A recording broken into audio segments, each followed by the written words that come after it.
Para sa ating balita, unang batch ng Philippine contingent nakarating na sa Myanmar. Nakarating na sa Myanmar ang unang batch ng Philippine Interagency Humanitarian Contingent para tumulong sa mga nasalanta ng magnitude 7.7 na lindol.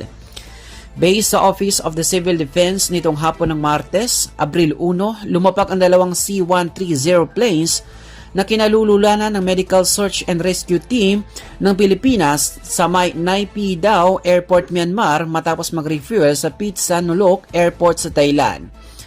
Una na ngang bumiyahi mula sa Villamor Air Base sa Pasay City ang unang batch ng Philippine contingent na binubuo ng 58 personnel kaninang alas 4 ng umaga para sa 2 linggong deployment sa Myanmar.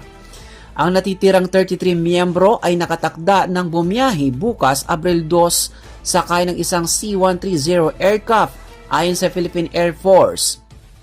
Kasama sa ipinadalang contingent na Pilipinas ay ang Urban Search and Rescue Teams mula sa Philippine Army, Philippine Air Force, Bureau of Fire Protection, Metropolitan Manila Development Authority, Department of Environment and Natural Resources at private sector.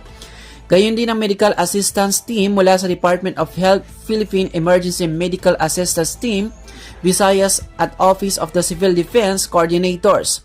Kabilang din ang 40 PAF personnel.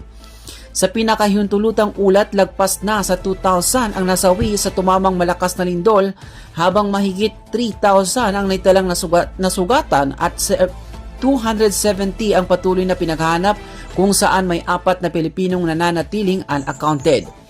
Bitbit ng grupo ang mahalagang kagamitan para sa search and rescue operation at medical supplies.